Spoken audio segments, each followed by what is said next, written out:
day. How's everybody doing on this marvelous Monday, March 3rd? Yeah, March 3rd. 2025. So, yeah, I don't know what I'm saying. But, you guys, it is March 3rd, 2025 on a Monday, and we're filming Season 4, Episode 6 with us.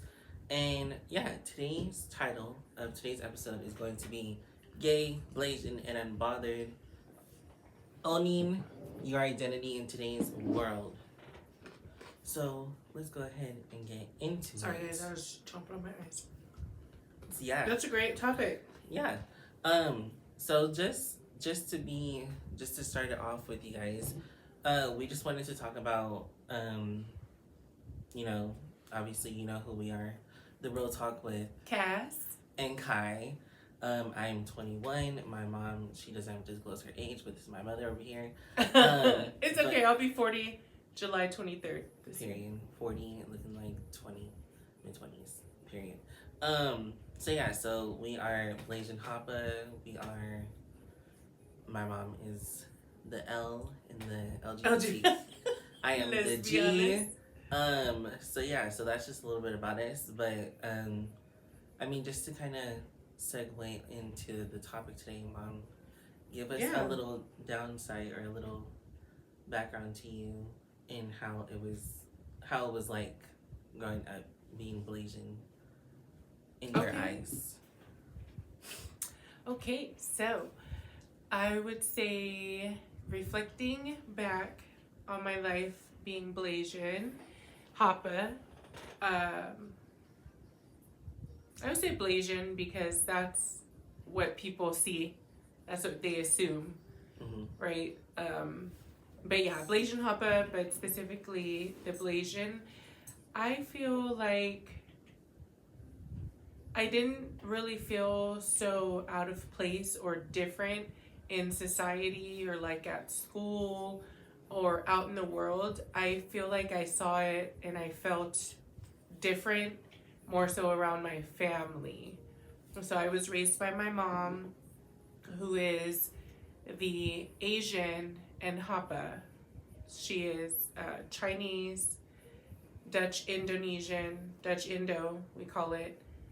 And so I was raised by her primarily, solely, and her family. And so we weren't super close with my mom's family, but we did see them. We were definitely in contact. So yeah, that's when I felt the most different because my mom looks Chinese and so does our family. So, but other than that, I mean, I was raised in San Francisco, Oakland. That's where I'm from, in the Bay Area.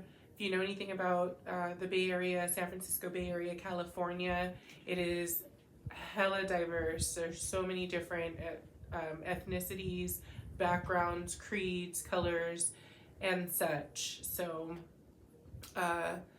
like I said, I didn't feel the difference so much in the world and the environment around me outside of my nuclear family. And yeah, even when I did feel it, it wasn't a bad thing. I actually found it to be what makes me so unique, and I embraced it early on. So if anybody's hearing this that like went to like elementary, middle school, specifically high school with me, they're like, oh yeah, she definitely, like, everybody knew she was Blasian. Like I definitely say that. I mean, that's who I am. That's Do you think it shaped you into your identity? Absolutely, yeah. And so I had a lot of different friends from different cultures, and it helped me, really jive and like get into it with all different type of cultures, and I love that. And even cultures that are not of my own, I think it's just so cool.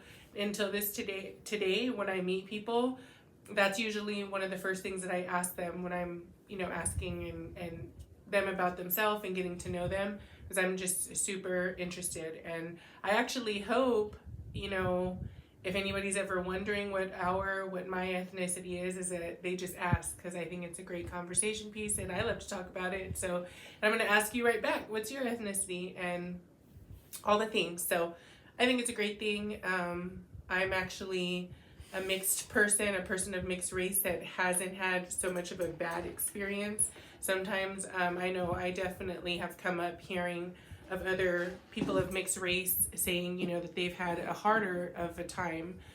Just trying to kind of find their place, because I do agree that society, and correct me if I'm wrong, I'm sure you probably feel me on this, is that people want to put you in a box, and that's not just with ethnicity, being Blasian, Hapa, but it's also with being gay. It's also with being a man or a woman, or a male or female presenting, right?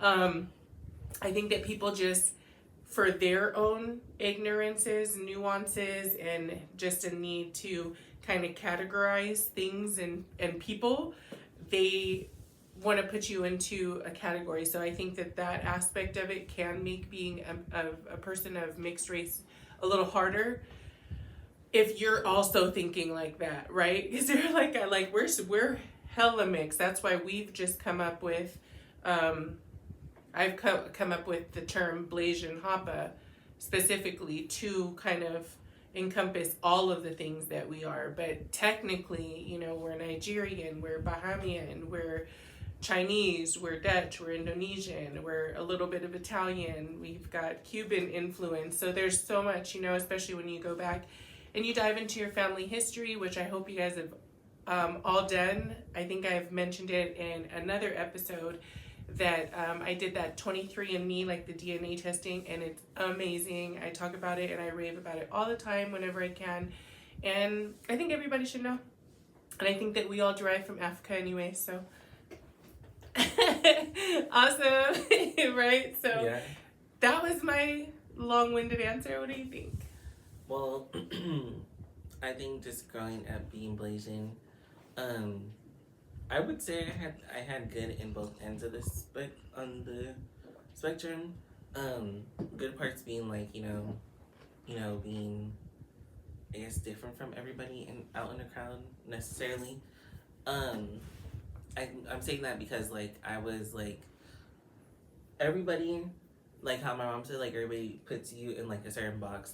Somebody that doesn't know or won't ask, they tend to think I just went over to my grandma's house to visit my dad's side of the family, and I was talking to my auntie Sheila, and she was saying we were talking about something, and something came up about race, and then I was like, I know, because she was like, yeah, your hair's getting really long. I was like, oh yeah, thank you. And then she was like, yeah, it's what is it called, you look Samoan. I was like, why does everybody say that? Samoan, it's that's the main one that everybody says, which is crazy. We've talked about that too. The reason why I think people assume a specific race, which, yeah, I get that too. I've gotten, if not Samoan, Hawaiian, Filipino. Yeah, but it's usually one of those things. Instead of how I just mentioned, I would prefer that they just ask, because I'm like, you're never going to get it right. I think that when people assume, it's just showing their lens, and that's kind of the scope of their thinking or what they know.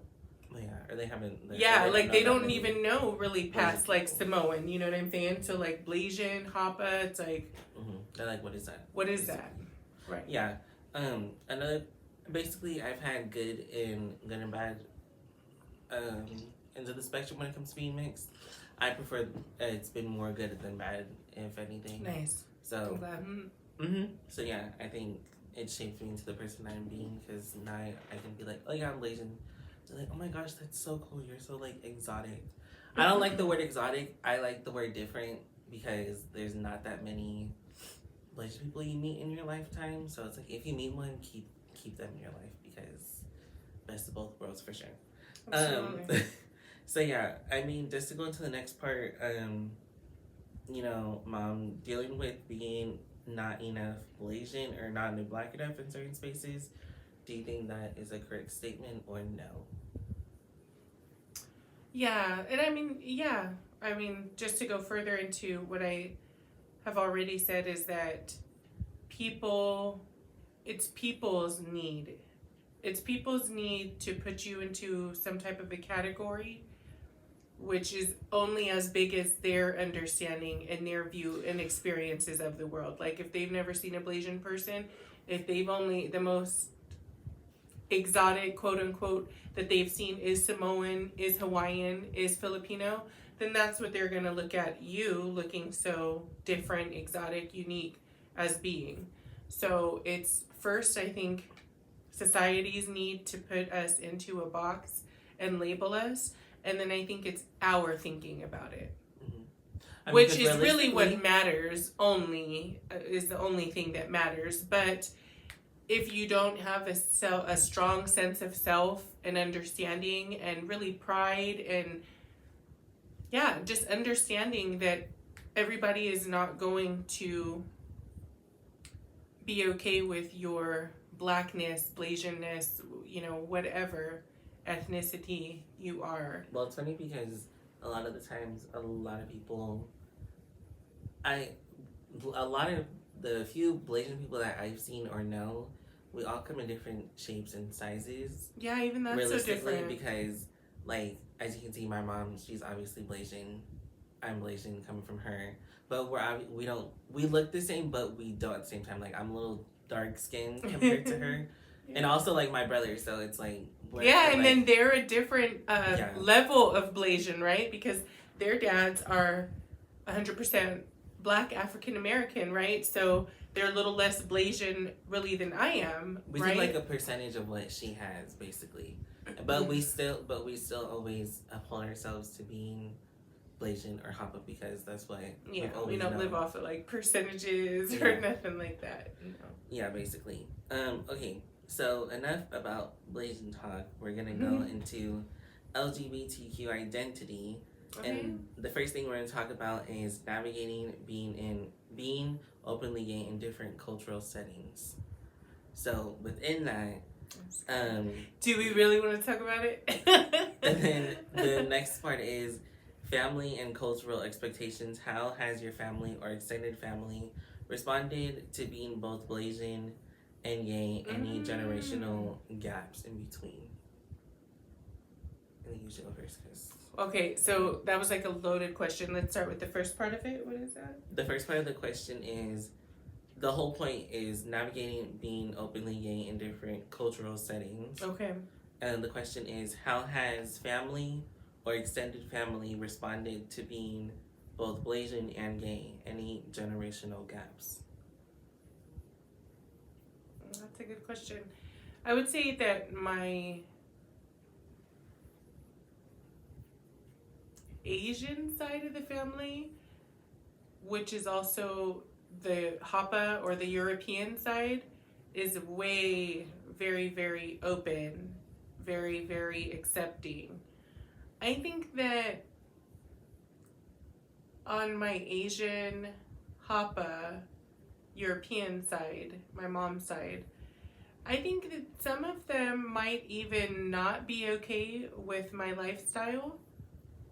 And the fact that, I am a lesbian and I have children and I have 2 sons specifically, which... Well, I think you kind of have to, like, somewhat give them, like, a context, like, as to, like, you didn't, like, you know how some people be like, oh, you just had, like, that one person that literally changed it. No, you were just, like, how would you say it happened for you? Like, like how some people be like, oh, like, before, like, I used to be straight or something, and then they're like, oh, this one person, like, ruined it for me, so I'm just gonna switch. I feel like for you, that's not your story. You took time to find yourself. I kind of was like that. A little bit. I knew my last man was gonna be my last man. I knew that. I mean, in that, I was like, that was a conscious decision too. Mm-hmm. Like, I'm gonna go and play for the other team. Consciously, intentionally, respectfully. But what I was gonna say is that some of my Asian, European side, my mom's side of the family, they're also they're also devout Christians. So I was going to say that I think some of them may not even be okay with my lifestyle, but I wouldn't know. They don't make it known to us, I would feel more accepted. Like, I am married. I bring my wife around. I've brought my wife around them, and no one felt any type of way, and she's Black, and they're not, and I don't feel like she felt any type of way in that way. my Asian side, Papa side, is very open and accepting. I mean, we're all, just my mom's branch of our family tree is very colorful. So we all have we've all got different last names. It's and something that we've even talked about in it's family. Funny because every settings. time when we went out with each other, there would always be a person coming up to us being like, "You guys are the most beautiful family I've seen in like a while." Thank you. Bless you. Thank you. So yeah, it's just funny that you say that because like I just think about that every time when we went out. It was like always somebody being like, "Oh my gosh, you guys look all beautiful and like your guys' curly hair." It's like, it's just funny. Yeah. Yeah. So now I would say on my black side, I can't really say too much about because I wasn't close with my dad growing up. I was always in contact with him even in his later years because he has passed in 2020.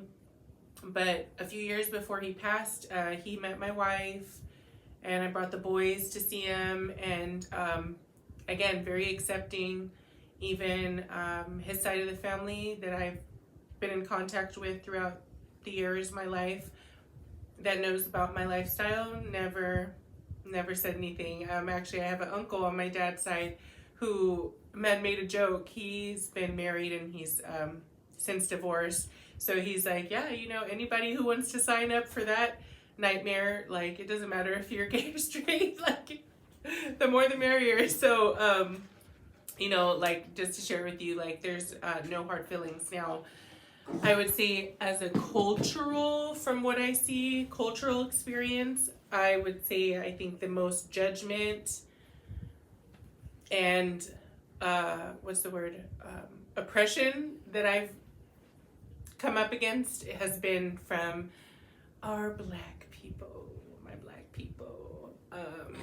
So just a little bit about that. Like I said, I am married. My wife is black. We're honestly just all here, just doing our best as people, but also as a family. So yeah, so it's interesting, like the topic, how it talks about being Blasian and gay, about that being your identity.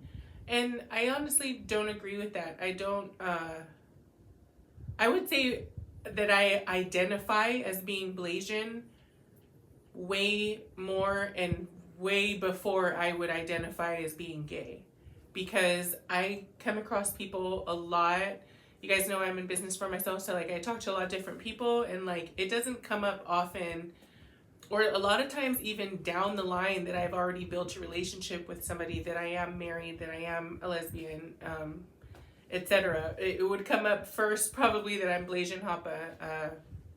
So yeah, I just thought that was really interesting that it says your identity, because I don't necessarily think that me being gay is my identity. I feel like my ethnicity would be more of my identity, because that's something that's just ever present and it's never going to change, right? So and not to say that being gay is going to change. I don't believe that. That's not what I'm saying at all. But I don't put those things together, and I don't think you don't want it to describe you, basically. Yeah, I don't. And I say that to say is that a lot of times I'll meet someone and they're just like so into just finding out about me as a person, and it's like when they do find out that I'm gay, they're just like, oh my gosh, like that's so cool. You know what I mean? Because, and sometimes, a lot of times they don't even say it, but if they did have any type of prejudice or belief systems about gay people, hopefully I came and was able to kind of like shine a light on that, or kind of get them to open up their mind a little bit, like, oh, they're not what I thought, right? So no, I just think about that too, because like that happens a lot. When you look at me, I am black, I am a man, so it's like those are already two things that are crazy. But I feel like I've noticed it once. I'll walk into a restaurant and like there'll be a worker and they see me and like they look they don't look scared, but they look like, like, how like black people and like are. So yeah, they're like, just I'm not looking. Go with them. Yeah, but then like once I start talking to them, and then I'm like, yeah, it's like once you start talking to them, and then you're like, oh, thank you so much, and like all this other stuff. Then they're like, oh. You're like so nice. You're so nice and so sweet. I'm like, oh, thank you. Like, I don't think I come across as that. So yeah, that's good. But to kind of bandwagon off of what everything my mom said, I just think being gay and Blasian, they don't really have to go hand in hand. I feel like you make your own mark for your own self at the end of the day. But to correlate or like to relate to what I'm saying to that, a lot. Recently, we've we went viral on Instagram and stuff. A lot of the comments that we've been getting, they've been saying like, the one thing I don't understand. The one thing I don't understand is how people get a perception of us from a 15-second clip of us dancing, and it just says our age and who we are to each other. So. I just think it's funny because a lot of the comments have been like, "Oh, like where is the father?" From black folks. And it's from all these our people. So it's a little.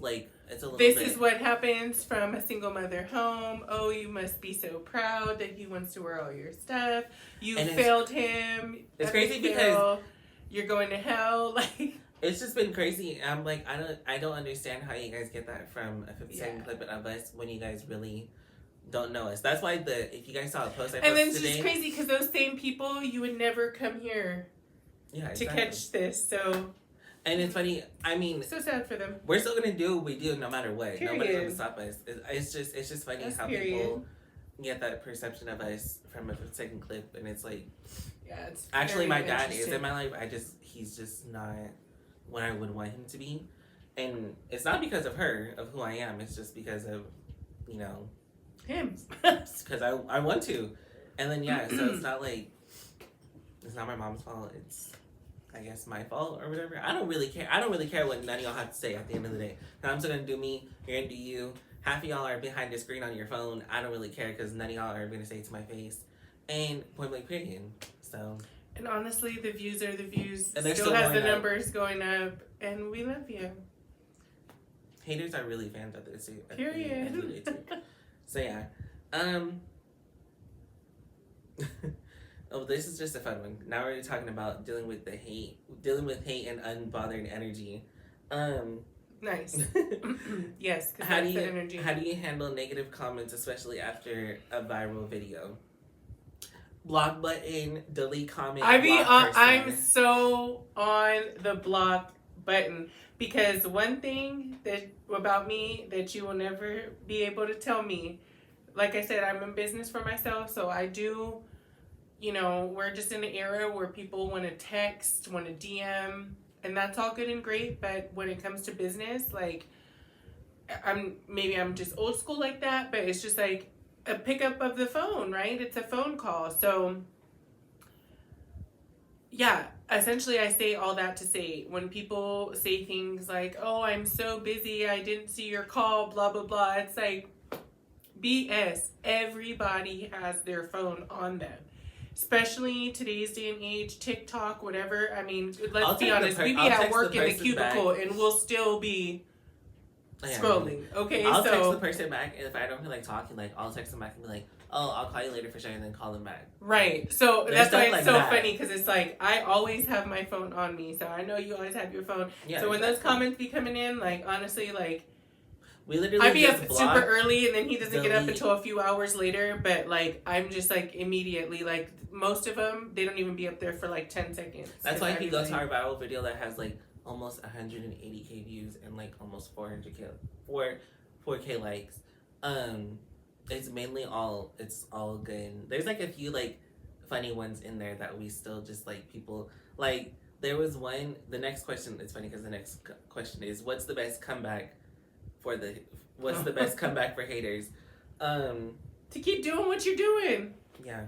I think the best comeback. I be telling them now when we post our videos, like, make sure you add the mom, son, 39, 21. Yeah, we're gonna film some more TikToks today and everything. So, no, I think the best comeback that I've heard from haters in our section, or there's just like, it's like little silly ones. Like somebody commented, it was like 21 minus 39, and then they were like equals 17. And then another person that followed I was us, like, they good job! Yeah, she commented good job, and the other person under was like, yeah, you know how to count. I am so proud of you. Yeah, and then it was just... Everybody give him a hand, because you have to. When people want to pop up and they need their shine, give them the light and their flowers, y'all. Like, that was so good. Yeah, it's honestly... So funny. Just block, delete. No, nobody has time for that over here. So, you know. It's crazy. So yeah, so next we have just the power of representation. What's one thing you wish you could tell your younger self?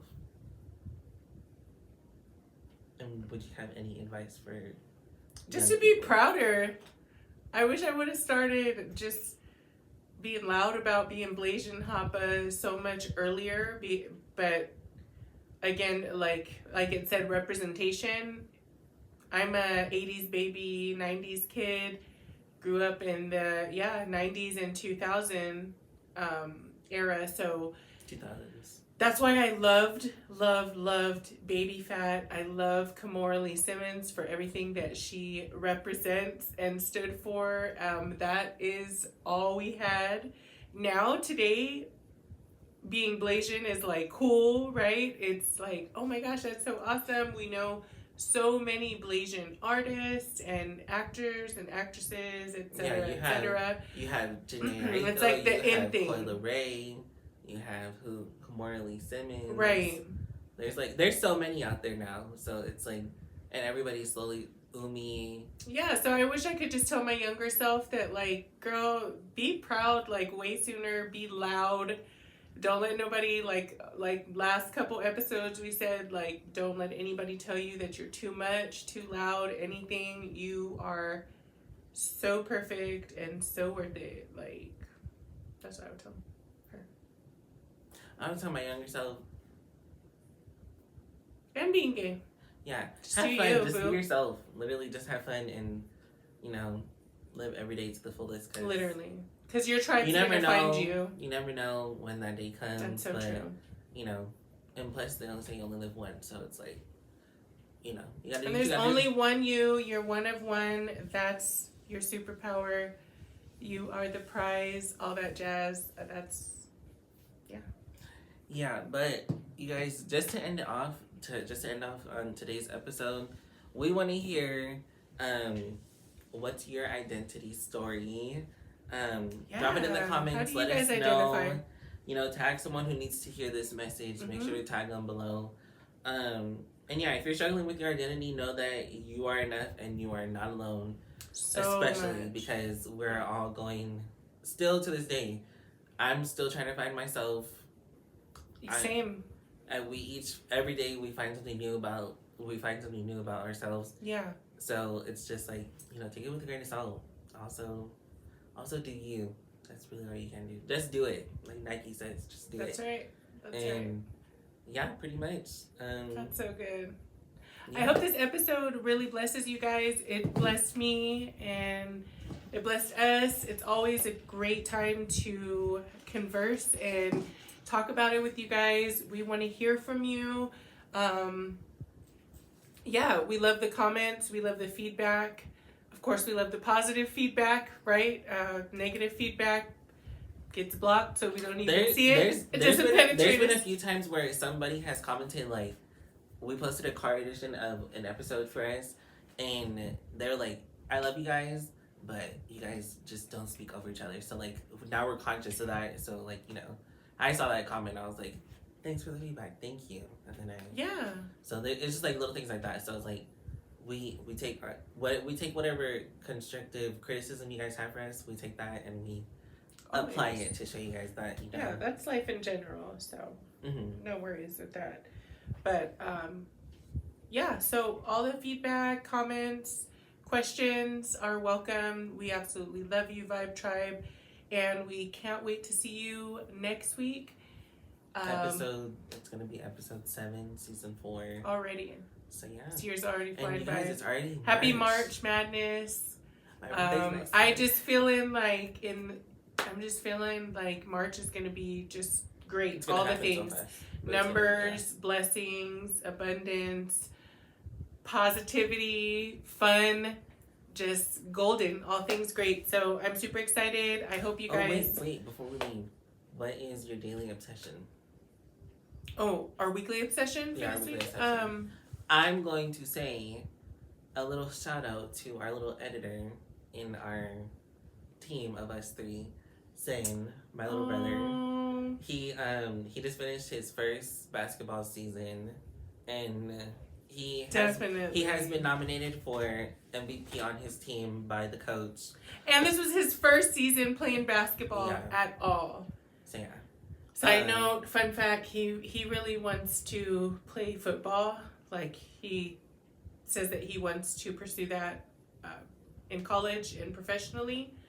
Hopefully D1 in college. So, you know, I'm like good.